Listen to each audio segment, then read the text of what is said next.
Welcome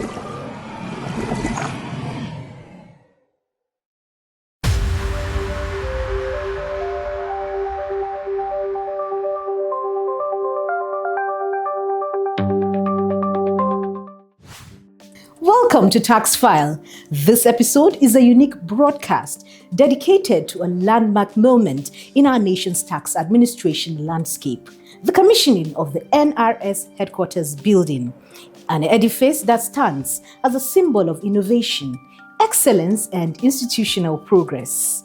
I remain your host, Laure Bala Hassan.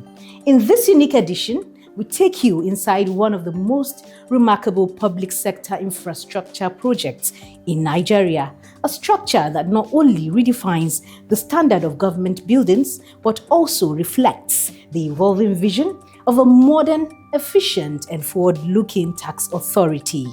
From concept to completion, this headquarters represents more than bricks and mortar. It is a statement of purpose, a commitment to service delivery, operational excellence, and national development. In our professional insight segment, we sit down with the special advisor on infrastructure, Mr. Kunle Ogidi, who led the delivery of this iconic project. He walks us through the journey behind the edifice, the vision, the challenges, the execution, and what this new headquarters means for the future of tax administration in Nigeria.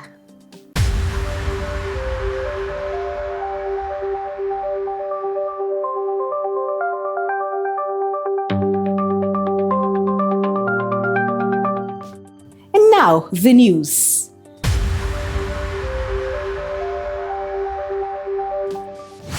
The recently commissioned Nigeria Revenue Service Corporate Headquarters has been described by many as not just a building, but a testament to President Bola Ahmed Tinubu's courageous leadership and a direct outcome of his far-reaching reforms. The president's decisive effort and support in completing the structure demonstrates that his reforms are not merely structural but humane, making room for productivity and national growth. Mariam Jode Adura reports. This imposing structure, which dominates the central business district of Abuja skyline, has been completed after being stalled for over a decade. The completion of this three-tower edifice marks the dawn of a new era for tax reform and administration in Nigeria. The national monument, delivered in 30 months of relentless work, is a testament to the vision, tenacity, determination, focus, and dedication of no other but the executive chairman of the Nigeria Revenue Service, Dr. Zach Adedeji, who championed the completion of the projects and in the process created over 3,000 job opportunities. The edifice, which sits on 26,000 square meters of land, houses 16 floors, 14 elevators, 2 escalators, an 11-floor multi-level car park with 546 vehicular parking capacity. It has a 600-seater capacity auditorium and a boardroom which sits 104. This revenue house, which has been described by many as a strategic engine for the future of revenue administration in Nigeria, and by others as the promised land, exudes modernity, technology, functionality, capacity, and purpose. The people-centered philosophy behind its design is evident as one steps into the building, promoting a sense of pride, well-being, dignity, ownership, and productivity. This state-of-the-art, purpose-built edifice boasts of green and serene areas, a crèche for nursing mothers, a well-equipped gymnasium, a modern library designed to promote research and informed policy formulation, a digital museum to promote knowledge incubation, as well as recreational centers and places of worship. The Center for Excellence, to align with the President's policy on alternative energy adoption, has a 6-megawatt compressed natural gas plant, which provides a cleaner and cost-effective energy solution, ensuring that the revenue house is lit 24/7, saving about 8 billion naira energy costs annually and reducing carbon footprints by a whopping 4,000 tons per annum. Welcome to the Nigeria Revenue House, a symbol of reform and a beacon of hope. To whom much is given, much is expected. These were the kind of charges passed down by various speakers at the commissioning of the Nigeria Revenue Service Corporate Headquarters located in the Abuja Central Business District. In attendance were President Bola Ahmed Tinubu, Senator Godswill Akpabio, governors of various states, ministers, heads of various boards, organizations, and parastatals. Mariam Julde Adura again reports.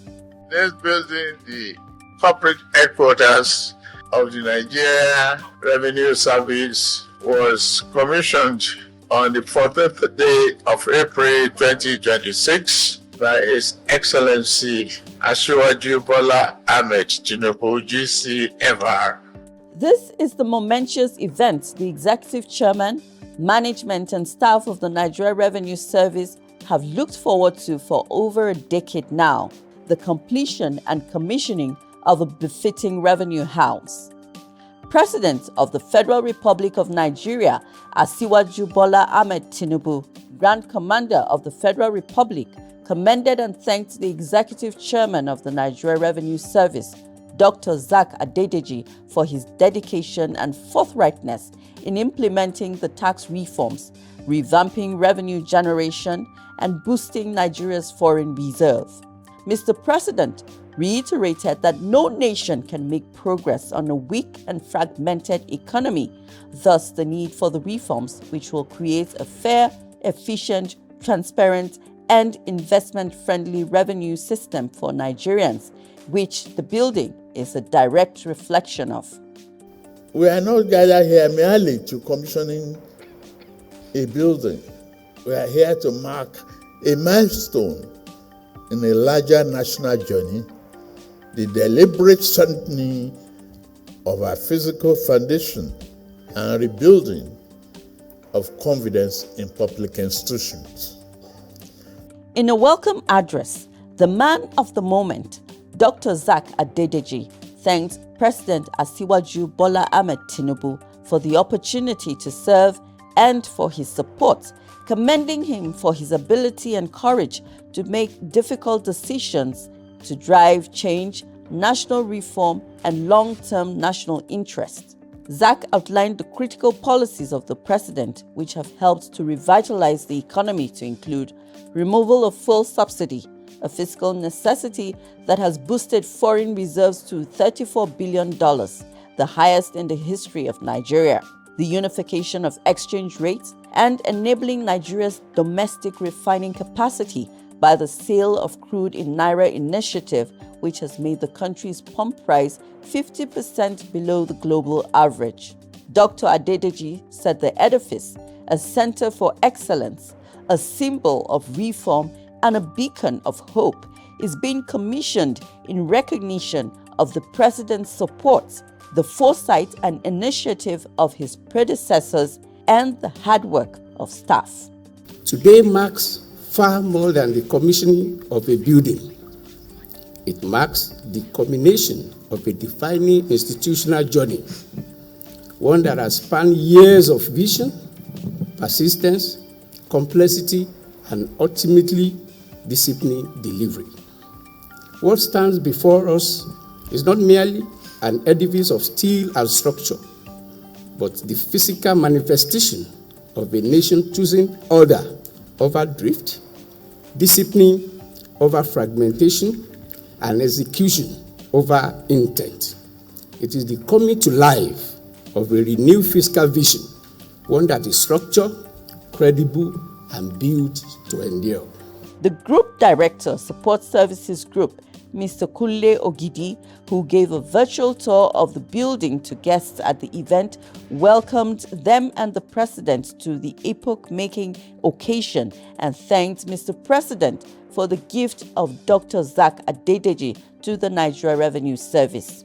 Your Excellency, Mr. President, there is a lot to show.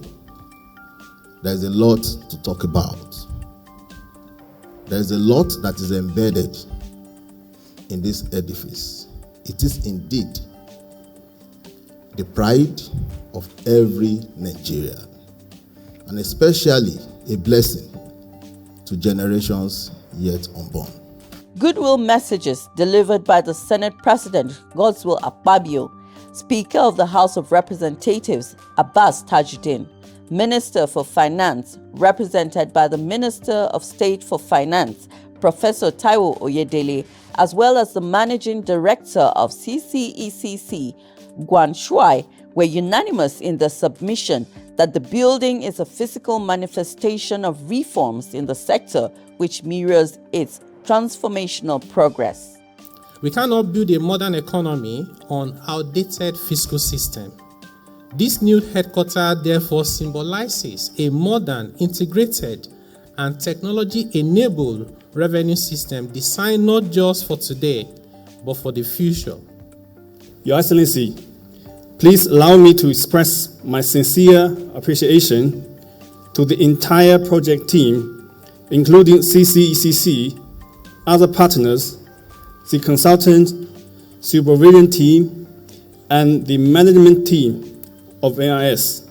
The National Assembly must continue to stand firmly behind this president and behind this administration and behind your reforms to strengthen fiscal responsibility and ensure that the wealth of this nation works for all the citizens of this country. The House will continue to engage the NRS through oversight, ensuring that the intent of reform is preserved in implementation. Former executive chairman of the service and guests reminded staff of their responsibilities. They urged staff to increase productivity, efficiency, and discipline in order to revolutionize the service and deliver on their strategic mandate to Nigeria. To have a reform agenda without having an umbrella where implementation of those reforms will be executed will be a step towards the wrong direction. So we were not surprised while oversighting in ROS that you were intentional about having a home for these reforms. I'm impressed with what I've seen. For me, beyond the building is these services. It's what Zach and his team are doing to improve revenue collection for the country. Tax as a percentage of our revenue was less than 11% before, but now it's hovering around 20%. And with all the reform progress, I'm sure it's even going to go past 20-25%, which is very good. I'm very impressed. With this effort, it shows that they're being given the support they require. And I tell people that without a sustainable revenue base, it is impossible to get economic and social development. So I'm extremely delighted. 22 years, this place was left desolate.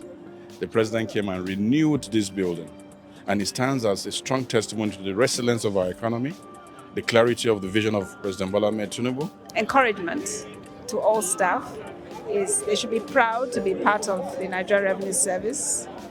They should take their work very seriously because a lot depends on them. This is a workspace designed for technology, purpose, and ambition to meet Nigeria's fiscal and transformational demands.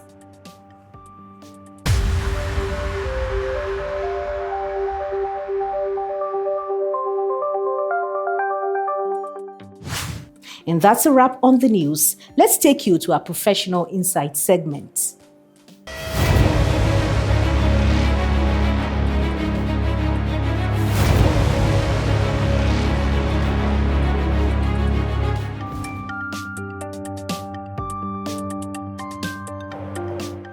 My name is Kunle Ogidi.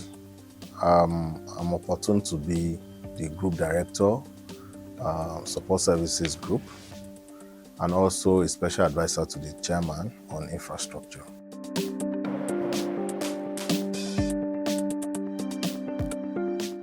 Well, I'm not sure because the idea or the concept of having the building predates my joining the service, but I can put together one or two things. I think the facilities there allows the service to perform better its operations. Currently, we have a campus as our headquarters. So we have like 5 or 6 buildings cluttered around a certain crescent, and that is what serves as our HQ. I think in a way that fragments, departments, fragments divisions.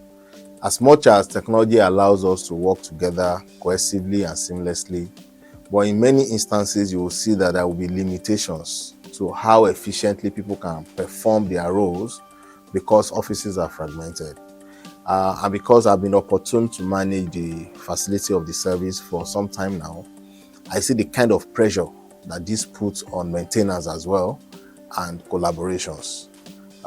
So I think the idea as it was conceived some 15 years ago or more was a brilliant one to address some of these issues, which at that time may not be as pronounced as it is today.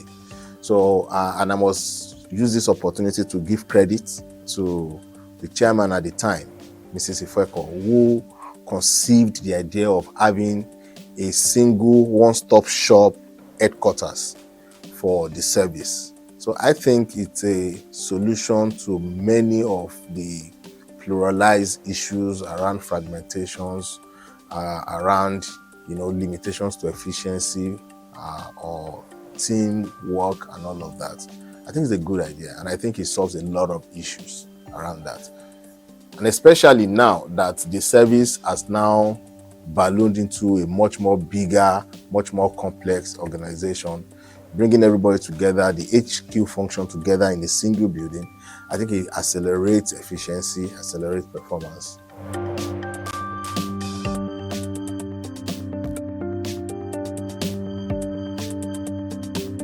If you listen to my speech on the day of the commissioning, I mentioned that the building we're seeing today is a demonstration or a practicality of the reforms that His Excellency, Mr. President, has embarked upon. Beyond reconfiguring our tax system in Nigeria and the formation or the transition to the Nigeria Revenue Service and all of the tax reforms and all of those things that we've seen, these reforms also have a human face. So the humanity angle of it is what you have seen that has been brought to life in all of the amenities we've mentioned about the building. That building, and I make bold to say, is the most beautiful, the most well thought through office complex of any public service, any MDA in Nigeria today. So to have amenities like the gymnasium, the crèche, the chapel, the staff clinic, and all of that, just kind of bring all of these together in a very serene and very cosmopolitan environment. I think the key driver of this is to at least promote the dignity, the professionalism, and the comfort of public servants when they go to work. It also ensures that, this thing we talk about, mental health, work-life balance, we can't just say these things. We have to walk the talk. So the completion of that building gives the management, and particularly the executive chairman, who was extremely passionate about it, who in fact literally became the project manager because he was always on site. He comes even on weekends, on public holidays. We're always there together. It allows him to bring to fore, his people-centric perspective and ideas about how the organization should be run. And I'm very grateful that the staff also appreciates all of this. I mean, I see a lot of comments, workspace on that, and I think it's a good thing.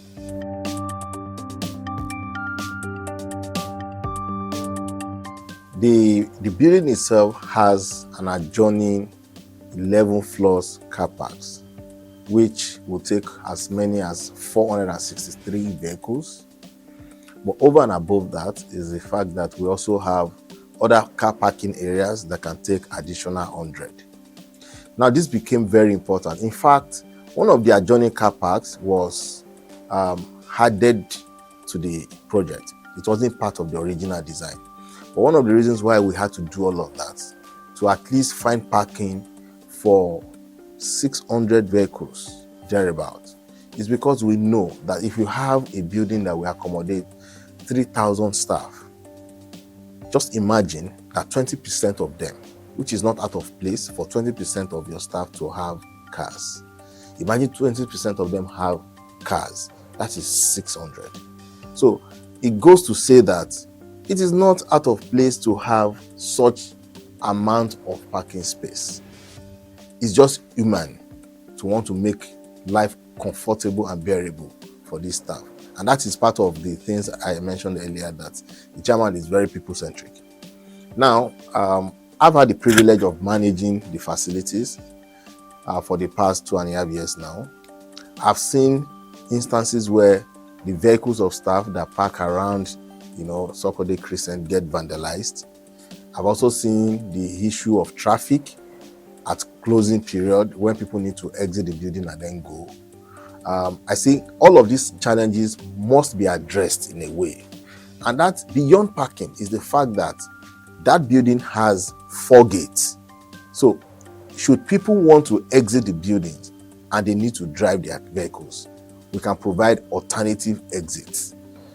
And if you know already that the building is in between 2 streets, right? So there's a back gate that leads to a street behind, and of course, at the front gate, we have 3 gates, right?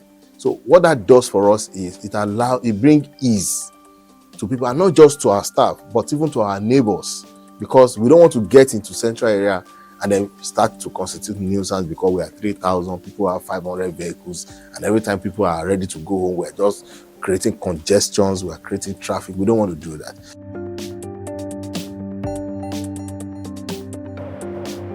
First and foremost, there was an agreement that the president gave a directive in 2023 that we should embrace alternative, greener, safer energy sources.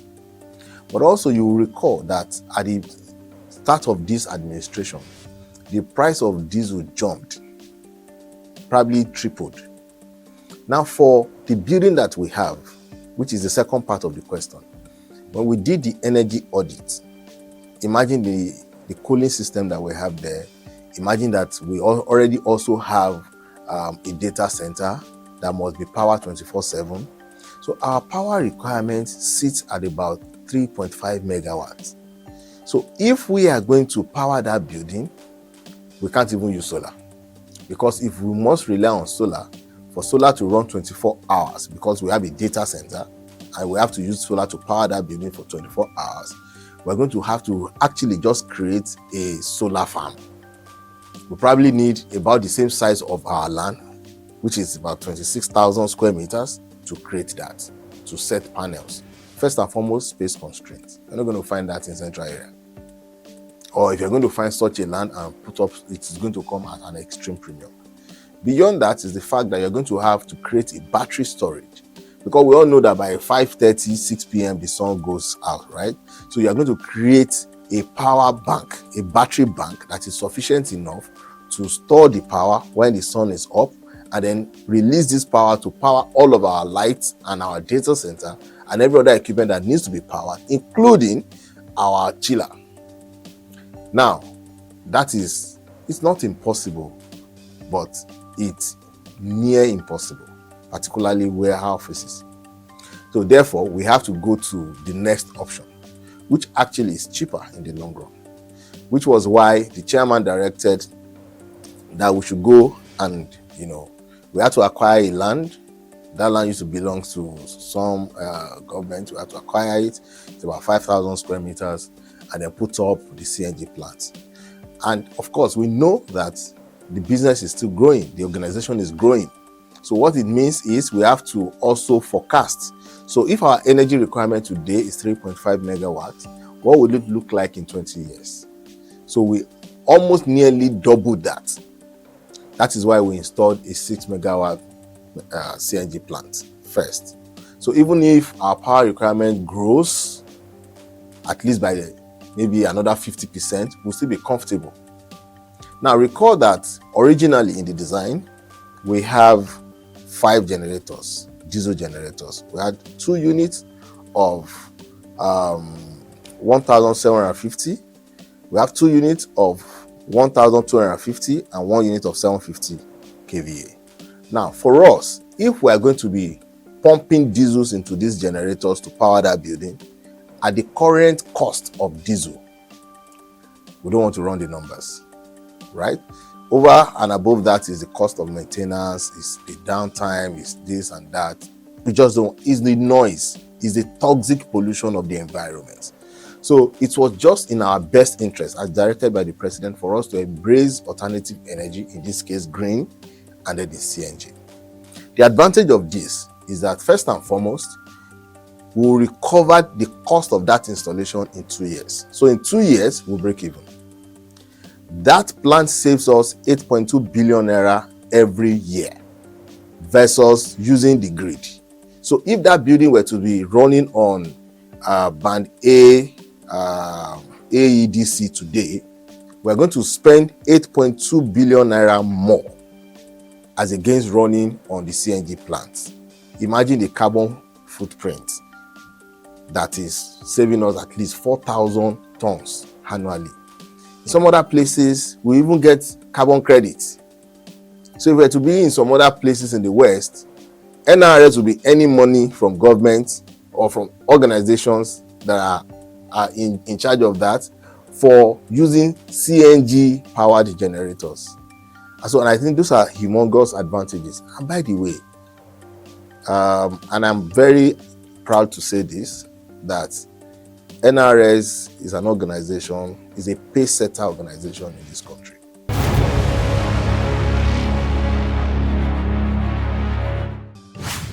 What an extraordinary showcase of vision brought to life. We trust that this unique edition has given you a deeper appreciation of the strategic investments shaping the future of our institutions. Remember, TaxFile remains your dependable source for news, analysis, and in-depth conversations that enhance your understanding of taxation and its critical role in national development. Be sure to join us again for another edition that informs, educates, and empowers. Until then, I am Laure Bala Hassan, thanking you for watching. NRS, together we rise, together we prosper.